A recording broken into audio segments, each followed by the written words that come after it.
342 novos soldados ingressaram hoje nas Forças Armadas. Está sempre pronto a lutar. Fortalecimento da cooperação no centro do encontro entre Filipe Nascimento e o embaixador dos Estados Unidos da América. Mercado está abastecido para a quadra festiva.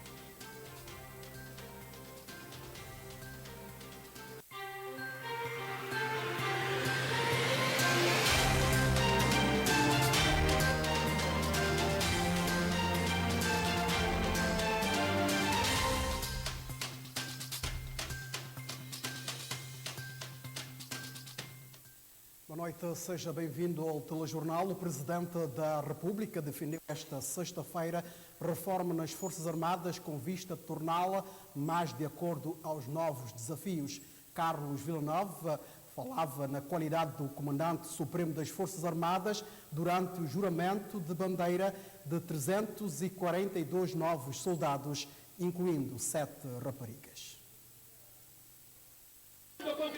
Ao todo, são 432 novos soldados que reforçaram as fileiras das Forças Armadas, considerados pelo Brigadeiro João Pedro Cravide como necessários para garantir a soberania e a independência do país. Brevemente irão celebrar o juramento perante a bandeira nacional de 342 soldados recrutas da Praça 2023, dos quais 335 do sexo masculino e 7 do sexo feminino, contribuindo desta forma para o esforço coletivo de garantir a soberania e a independência nacional na terra e no mar, como previsto na Constituição da República Democrática de São Tomé e Príncipe. O brigadeiro desafiou os novos soldados a estarem disponíveis e, de forma coletiva, assegurarem a soberania nacional. A sociedade exigirá ainda mais de vós na convicção de terem um comportamento íntegro, honesto e respeitador em todas as circunstâncias. Desafio-vos a estarem à altura das novas responsabilidades num esforço coletivo para a defesa da soberania e independência do país, mesmo com o sacrifício da própria vida, pois é este o juramento público consagrado na Constituição que irá efetuar, sempre com espírito de missão, de disciplina e lealdade à pátria. O Presidente da República, que também é Comandante Supremo das Forças Armadas, relembrou a necessidade de se fazer reformas nas Forças Armadas com vista a adaptar a instituição aos que considera de novos desafios. Espero que tenham sempre presente. Este ato deverá representar para todos vós um compromisso de lealdade, que não só liga o cidadão à sua pátria, como também o obriga ao respeito rigoroso dos deveres e obrigações plasmadas no Regulamento de Disciplina Militar. Temos todos de assumir o compromisso de, particularmente ouvindo as chefias, fazer as reformas necessárias, com vista a adequar as Forças Armadas aos novos desafios e às perspectivas que se desenham. Carlos Villanova renovou, entretanto, confiança nas Forças Armadas e lembrou que as armas que usam devem servir para única e exclusivamente na defesa da pátria, da integridade do seu território e da sua soberania, e também na defesa de todas as instituições do Estado. Por isso, novos soldados, esta cerimônia solene do juramento de bandeira, cuja realização se concretiza, deve ser interiorizada à data de hoje, 22 de dezembro de 2023, por cada um de vós, e deve ser verdadeiramente encarada como um ato de responsabilização ímpar de cada um perante a pátria que vos viu nascer. E de mais lei da República, juro defender a pátria, está sempre pronto a lutar pela sua liberdade, independência e integridade territorial. O juramento de bandeira dos 342 novos soldados abre porta à passagem à disponibilidade de dezenas de outros.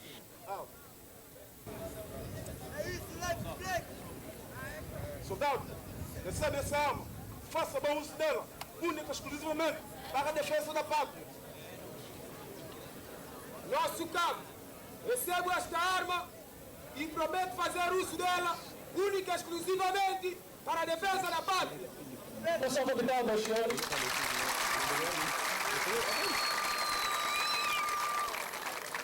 Que finalizaram o serviço militar obrigatório de cerca de 3 anos.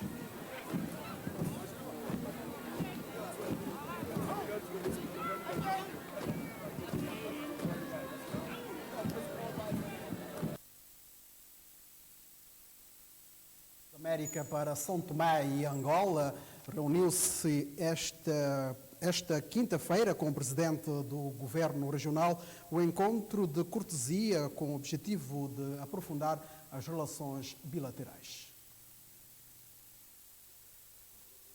É a segunda missão do embaixador dos Estados Unidos de América para Angola e São Tomé e Príncipe, a Ilha do Príncipe, na tentativa de aprofundar ainda mais relações existentes entre o povo americano e santomense.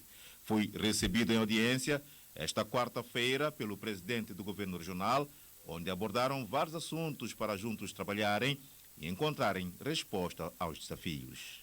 No mês de maio, nós assinamos um memorando de entendimento de mais ou menos mais de $1 milhão para reparar alguns radares.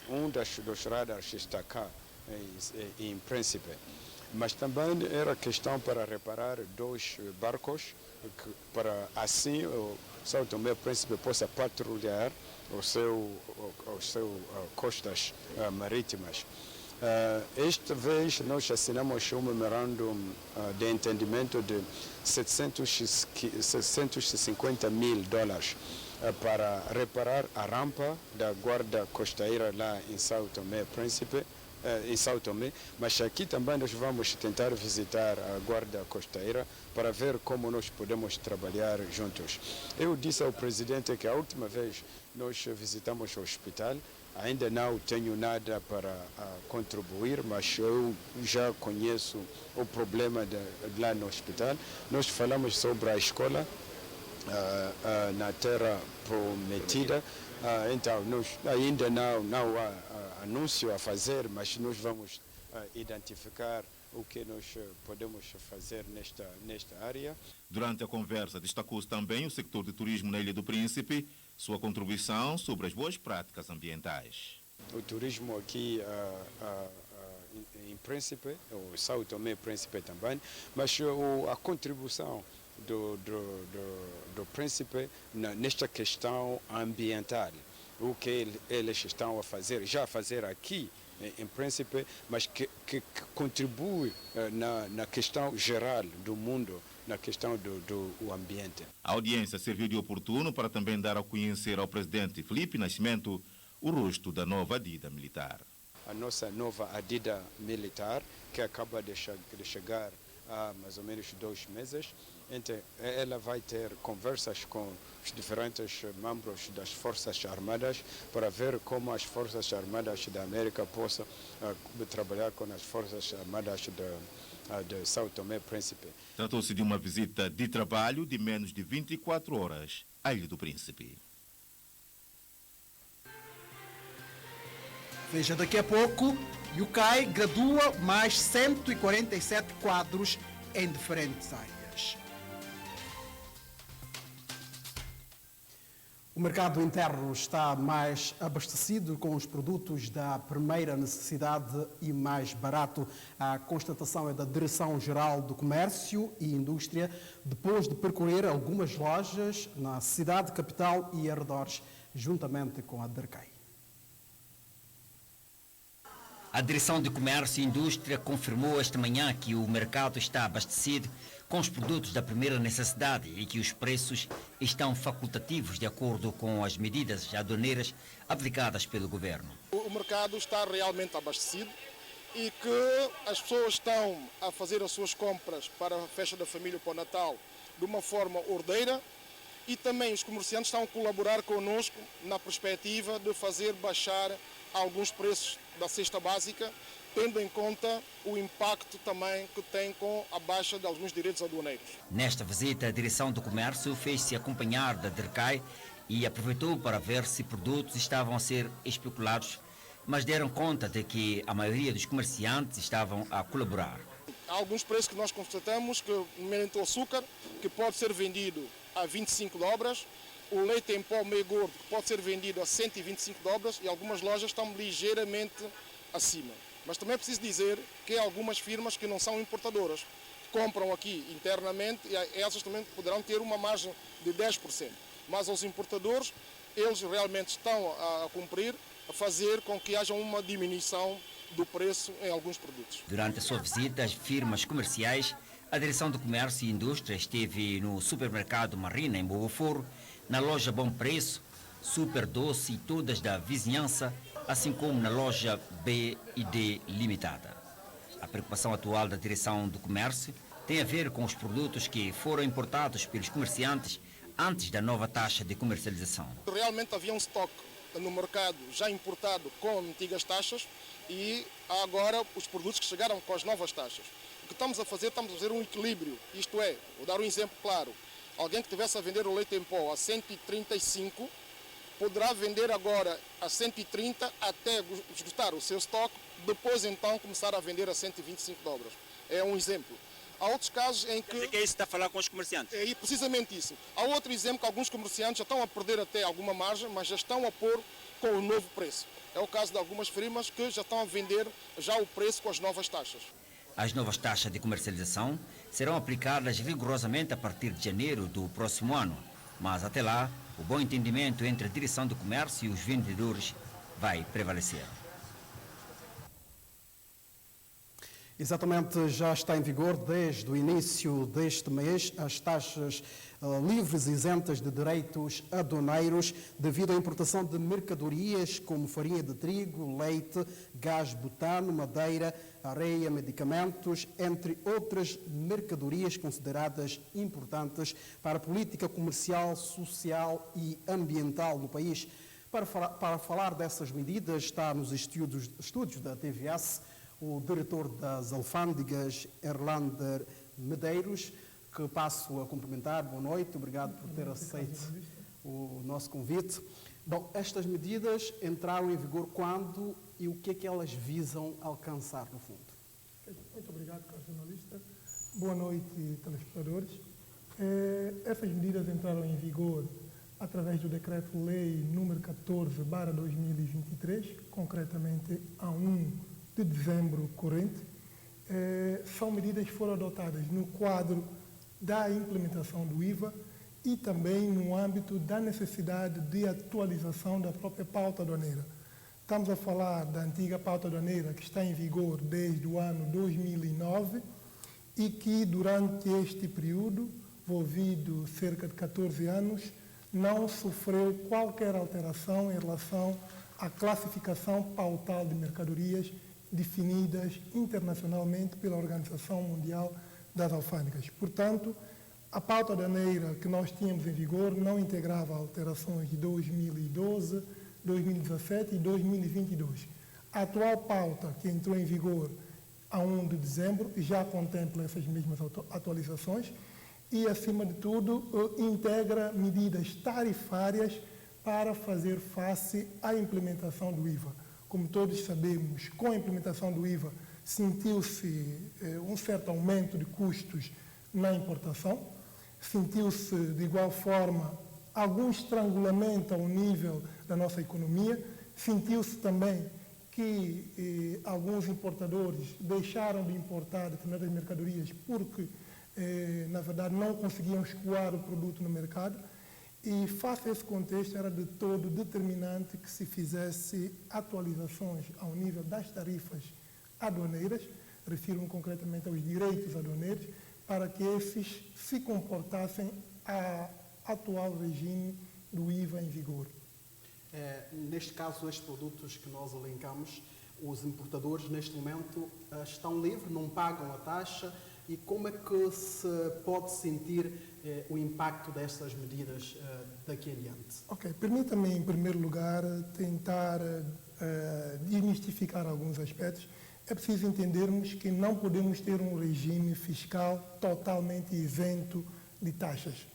Aliás, o dever de pagamento de direitos aduaneiros, como impostos que são pagamento do IVA e outros impostos, é um dever genérico a que todos estamos sujeitos para, de alguma forma, contribuirmos para a capacidade do Estado de realizar e assumir encargos com a educação, com a saúde, com o funcionamento da administração pública e outros. Portanto, está fora de questão, naturalmente, qualquer hipótese de termos taxas zeros em todos os regimes aduaneiros. No entanto, conhecendo a nossa realidade e a capacidade contributiva até dos nossos cidadãos e contribuintes, era necessário adotar-se um regime mais flexível para mercadorias consideradas essenciais. Estamos a falar de algumas mercadorias incluídas na cesta básica, no quadro da lei do IVA e no quadro da lei orçamental atualmente em vigor. Estamos igualmente a falar de algumas mercadorias consideradas essenciais que hoje passaram igualmente a integrar um regime de taxa zero, não somente ao nível dos direitos aduaneiros, como também do próprio IVA. Estou-me a referir concretamente aos medicamentos, à ração animal, ao gás butano, à farinha de trigo, já mencionada aqui na peça que acabamos de ver, o leite, que são mercadorias que tradicionalmente eram importadas de forma livre, portanto, sem quaisquer custos em matéria fiscal. E era de todo importante que, com a adoção do IVA, nós continuássemos nesse regime, para que não houvessem estrangulamentos e problemas ao nível de produção local. Se tivermos que falar, por exemplo, da farinha de trigo, é uma mercadoria, um produto fundamental para a produção do pão. Nós todos sentimos, com a implementação do IVA, o tamanho do pão que era comercializado nas padarias. Portanto, isto também deveu-se, de alguma forma, ao facto de, embora ao nível dos direitos aduaneiros, a importação de farinha era livre, a farinha estava a pagar um IVA de 7,5%.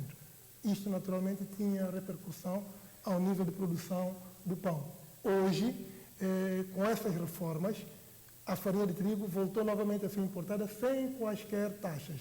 Isso pressupõe, naturalmente, que ao nível das padarias terá que haver um esforço em relação ao tamanho do pão. Falando do pão, podíamos falar igualmente do gás butano. O gás butano, antes do IVA, custava a volta de 550 dólares. Com o IVA de 15%, passou a custar 650 dólares.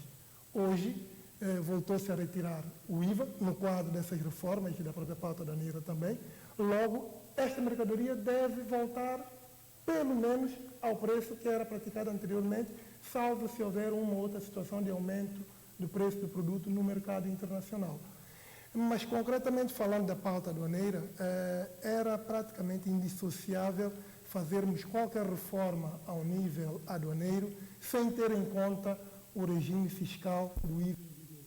E, portanto, reconhecendo que o IVA, enquanto um imposto de base alargada, que é calculado tendo em conta todos os custos de importação, que inclui naturalmente os direitos aduaneiros, era necessário fazermos ajustes nas alíquotas dos direitos aduaneiros para que estas alíquotas se ajustassem ao novo regime do IVA em vigor e permitisse, acima de tudo, uma redução de preços.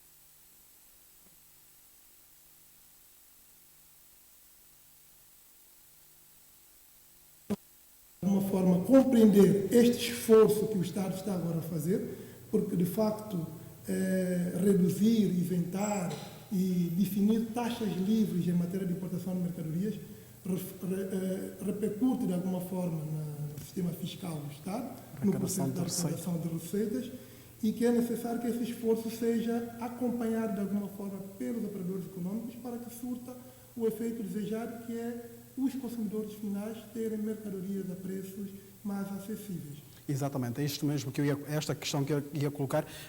Há uma medida de acompanhamento, uma interação entre as alfândegas e outros setores para acompanhamento dessas medidas que entraram em vigor. Claro. De facto, estamos a falar de medidas significativas, mas que também não são definitivas. Não sendo definitivas, nós teremos que fazer o devido acompanhamento, a devida monitorização e também, nos casos concretos, fazer a escutação dos operadores econômicos para que possamos ir atualizando ou revendo essas taxas. Concretamente, a questão de acompanhamento está a haver, de facto, no quadro desta reforma fiscal e tributária no país, uma grande sinergia e colaboração entre instituições ligadas a essa matéria. Refiro-me concretamente à Direção-Geral das Alfândegas, à Direção dos Impostos, à DERCAI, à Direção do Comércio e muitos outros operadores que atuam no comércio externo. E nós vamos continuar. Nós, por exemplo, temos tido um contacto muito contínuo e frequente com a Direção das Atividades Econômicas, de Regulação das Atividades Econômicas, a DERCAI, no sentido de informar a DERCAI sobre os custos em matéria de desalfandegamento de mercadorias. O quadro agora vigente, não só a nível orçamental, define margem para as mercadorias que o Estado está a subvencionar de alguma forma. De igual modo, está definida no quadro da nova atualização ao Código do IVA a questão de as entidades ou os comerciantes manterem atualizado o livro de cálculo de preços, que é um instrumento muito importante para a DERCAI e que normalmente segue todos os custos de importação e outros custos associados e verifica, digamos, o preço que é praticado pelos operadores econômicos aos consumidores finais.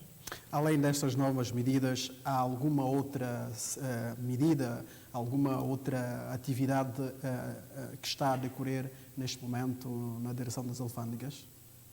Naturalmente, as alfândegas estão no processo de reforma. Aliás, muito recentemente nós aprovamos um plano para a modernização das alfândegas do setor do comércio externo, que define alguns pilares importantes para a transformação de toda a alfândega e toda a nossa política em matéria de comércio externo. No quadro dessas medidas, no âmbito da nova pauta aduaneira, há aqui que se referir a uma grande novidade, que é a introdução de taxas fixas, sobretudo no âmbito das remessas de particulares para particulares.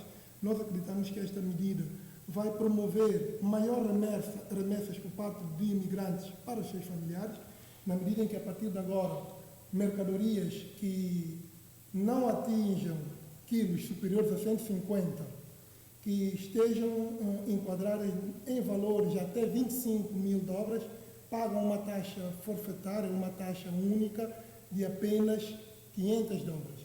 Se nós tivermos que comparar com o regime anteriormente em vigor, estas mesmas mercadorias pagavam a volta de 1.200 dobras no processo de desembaraço da mercadoria. Estou-me a referir concretamente aos famosos bidões azuis.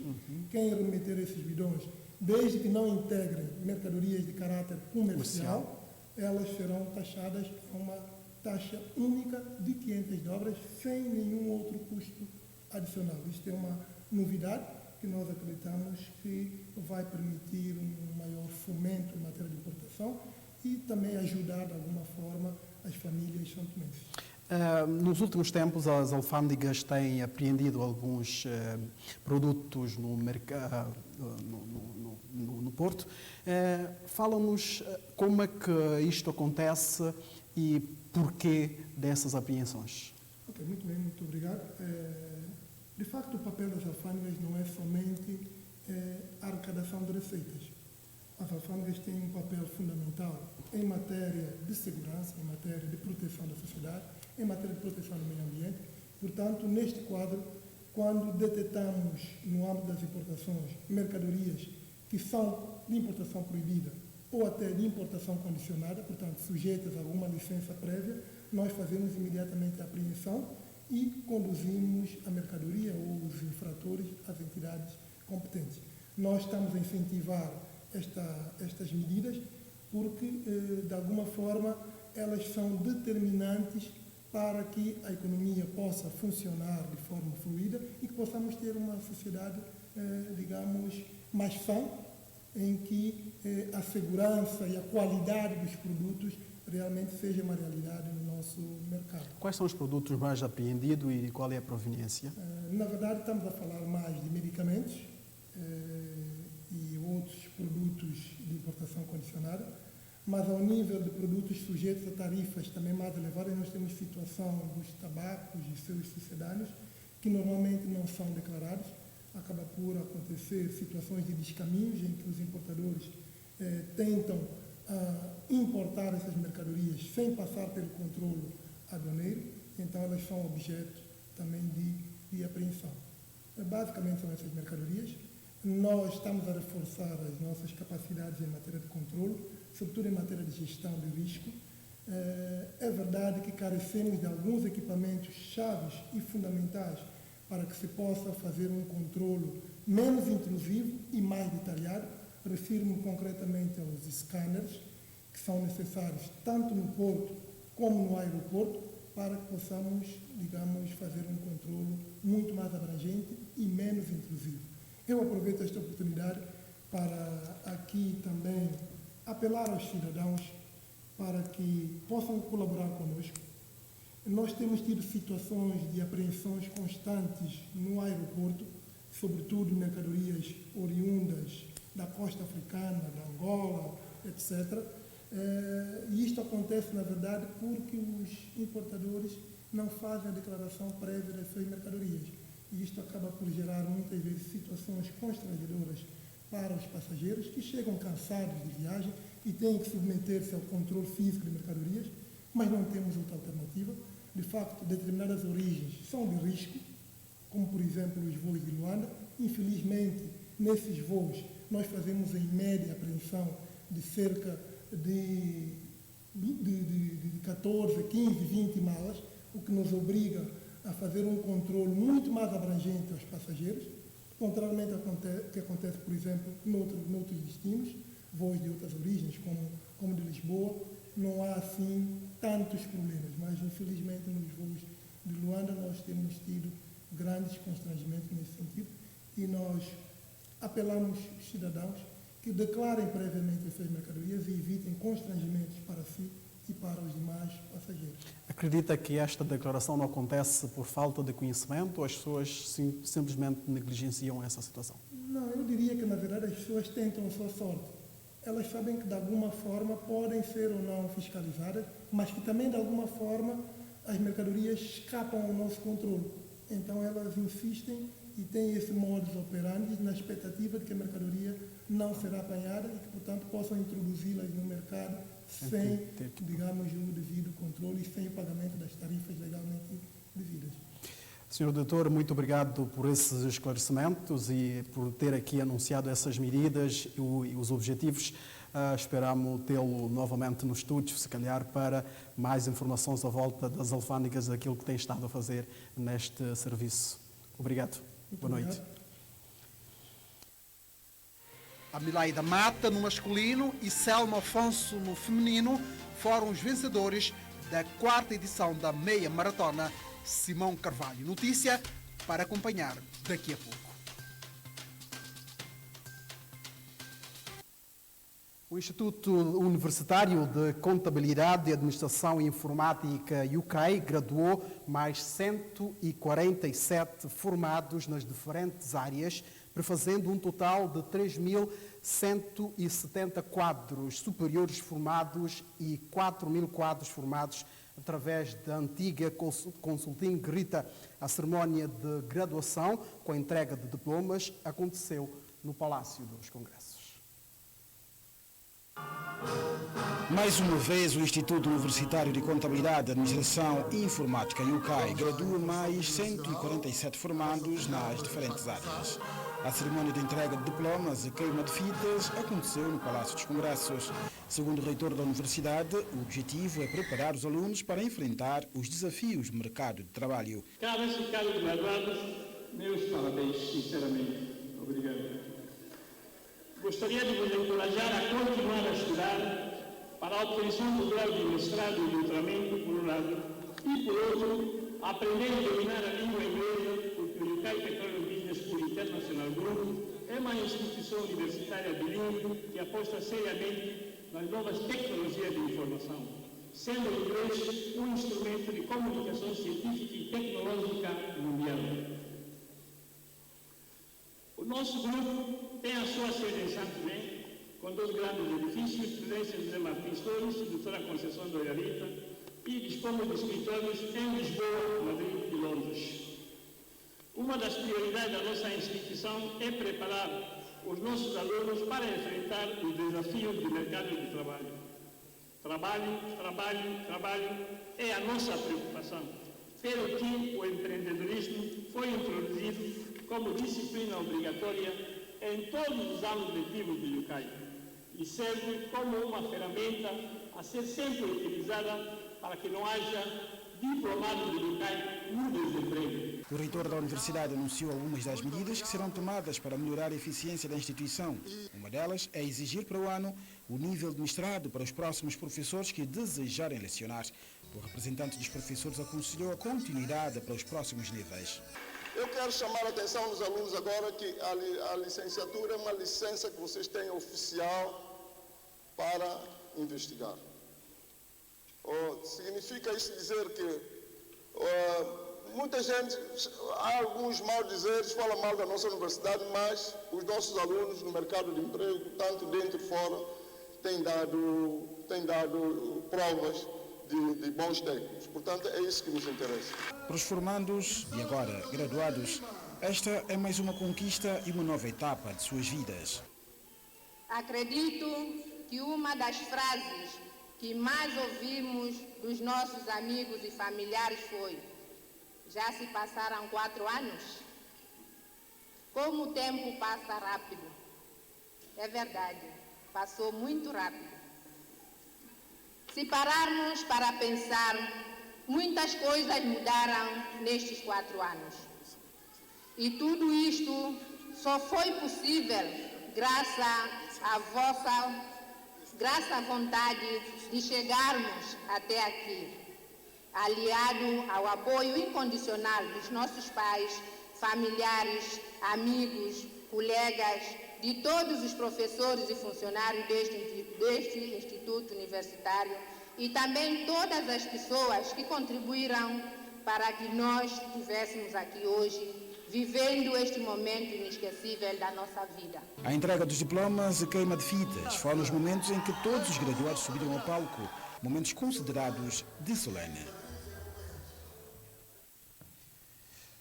98% das pessoas com deficiências no país são adquiridas. Palavras do coordenador do projeto dos direitos humanos da Associação dos Cegos e Ambliopes de São Tomé e Príncipe durante o retiro de refeição realizado esta sexta-feira no Centro Profissional Brasil São Tomé e Príncipe.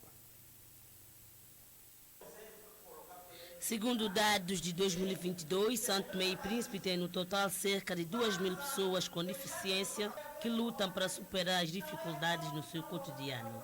Exemplo disto é este jovem de 27 anos que nasceu cego. Osvaldo Fernandes é de opinião que a população são-tomense precisa estar sensibilizada no que toca ao tratamento de pessoas com deficiência. Nós temos que sensibilizar as pessoas. As pessoas estão muito fechadas, eles não sabem o que é a deficiência. Por exemplo, uma vez eu fui para o hospital para fazer uma consulta de audição, orelha. Eu fui sem ninguém. Fui sem ninguém, uma enfermeira lá, desde que ela me viu, ela tentou me ajudar e colocou-me na moto de novo. Eu peguei a moto para a praça, subi meu táxi e fui para minha zona.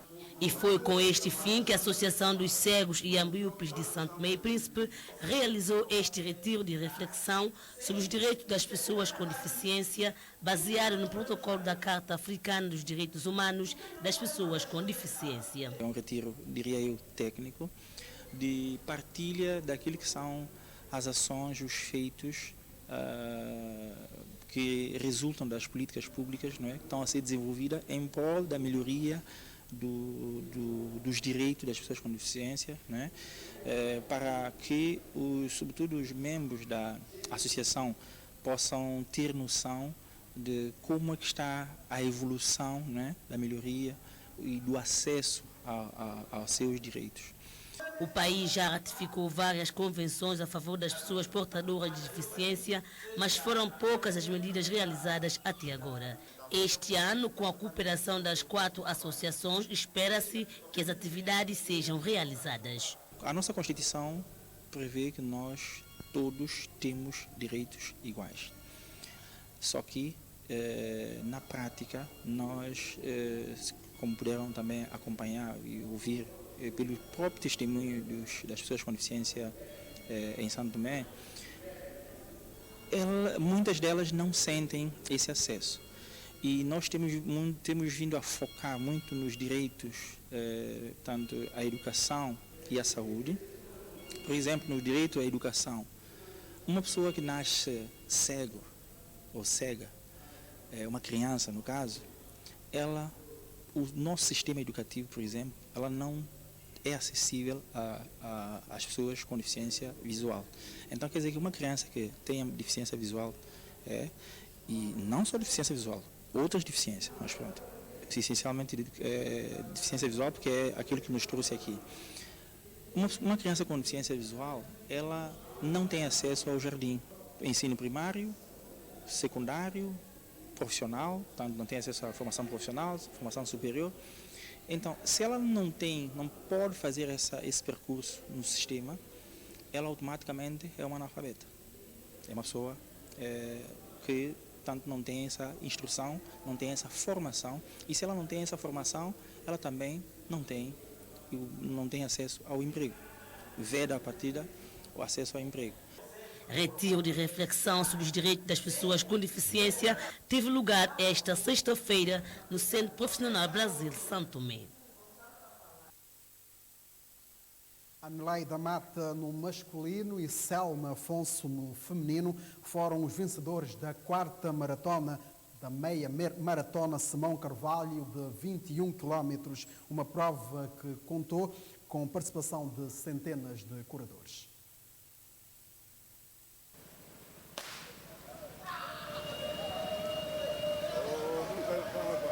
A prova de 21 km que iniciou à frente da Embaixada de Portugal percorreu várias artérias da capital e o destino final foi a Praia SPM. A prova foi vencida por Anilaida Mata em masculino e Selma Afonso, atleta da região autônoma do Príncipe, em feminino. Foi bom, gostei de exercício, atividade. É a primeira vez a participar? Sim, aqui em Santo Tomé, sim, lá no Príncipe já participei, ganhei o primeiro lugar. Depois me convidaram para vir participar aqui. Muito treino, que nós treinamos 3 meses eu a treinar pela primeira vez, então apoio dos meus amigos, então dei-me força com tudo, então eles incentivaram para eu vir participar, eu participei. Com sorte, graças a Deus, primeira pessoa também, eu consegui o primeiro lugar. A conquista pelo primeiro lugar do pódio foi árdua nos primeiros quilômetros, mas Anilaida Mata foi resiliente, cortando a meta em 1 hora e 21 minutos. Primeiramente, como eu ranquei, eu senti um bocadinho de fraqueza, mas eu disse, Deus, ajuda-me que eu vou conseguir. Então, eu mantive a cabeça em cima, eu consegui. Eu comecei a tirar um a um, até o fim eu consegui. No segundo lugar que eu fiquei, eu estou satisfeito. A minha parte muito satisfeito, não tem palavra. É muito café de parabéns. Meia Maratona Simão Carvalho vai na sua 4ª edição e visa homenagear o técnico que mais medalha deu ao país na modalidade de atletismo. Talvez houve muito participante e estou satisfeito. Isso demonstra que as pessoas a prova está a ter um impacto bastante grande no nosso país. Esperemos que ela se transforme numa prova nacional e uma prova de caráter internacional. A prova contou com a participação de centenas de corredores de ambos os sexos que percorreram com muita resistência o percurso de 10 e 21 quilômetros. É nessas provas que nós conseguimos ver os potenciais que temos no atletismo, sobretudo nas provas de longa distância, e nós temos essa prova todos os anos e vemos também que há uma progressão e os atletas vão melhorando a cada ano e daqui também podemos tirar atletas que poderão participar em grandes competições internacionais. Meia Maratona Simão Carvalho é realizada todos os anos a 21 de dezembro, dia do descobrimento da ilha de São Tomé e Príncipe.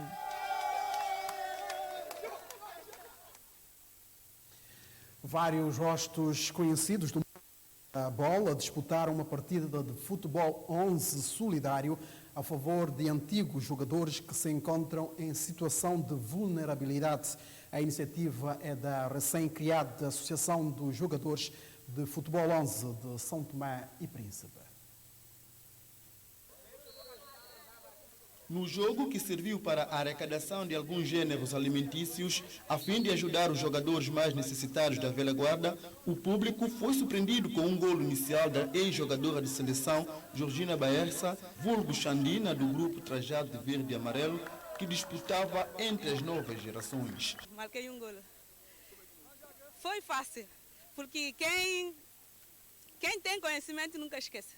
Neste torneio solidário destacou-se os nomes de algumas vedetas como Ratinho, Carneiro, Vitorino, Boleiro, Minho e Peter Ufai. Sentiu tocar na bola depois de muito tempo? Não, sabe a coisa, se é dom mesmo, é dom. Então, depois é uma coisa, só porque o problema só que não estou me esforçando assim, porque o problema é que eu sofro de problema de diabetes. Então com isso, mas algumas vezes eu vou andando mesmo, um bocadinho com eu brinco um bocadinho. Como se viu aqui, quando cada um segurava na bola, havia formas diferentes de tocar e passar e foi bastante satisfeito a gente conviver e dizer que realmente o futebol, para quem entende, o futebol é um desporto de massa, um desporto coletivo, onde prima pela união das pessoas e nunca divisão. Não obstante a idade e o peso e o corpo, mas podemos notar também que ele ainda tem aquela técnica não perdeu-se. Realmente, se vamos ver o Mr. Paulino jogar, parece um jovem de 18 anos. Então hoje o peso e a idade falam por si, mas a técnica está consigo. Eu fui jogadora da seleção e eu tenho ainda isso na minha mente e gostei, participei no jogo, minha equipa ganhou.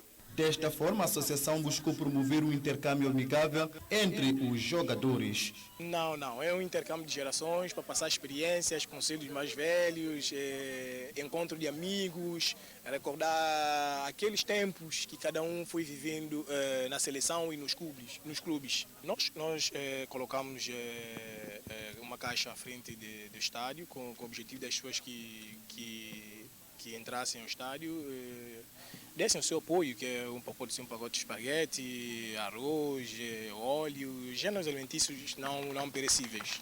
A ministra da Juventude e Desporto, que se juntou a esta iniciativa solidária, enalteceu esta nova dinâmica futebolística. E nós podemos ver aqui várias gerações de jogadores, dos mais velhos aos mais novos, tanto de Santo Tomé como do Príncipe, pessoas que já deram muito para o futebol. E isso é bom porque ajuda a unir mais a família do futebol. E outra coisa positiva, eu acho que tudo isso é bom também, porque nós precisamos de dar uma nova dinâmica ao futebol. E acredito que a Associação dos Jogadores de Futebol também vai trabalhar muito de perto com a própria federação para trazer essa nova dinâmica para o futebol que nós precisamos tanto. Este tarde 12 de julho acolheu o futebol solidário com participação de vários vedetas que elevaram o nome do desporto nacional.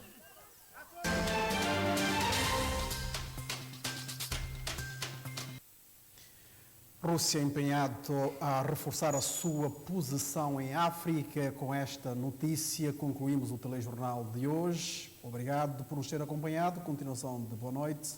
Até amanhã.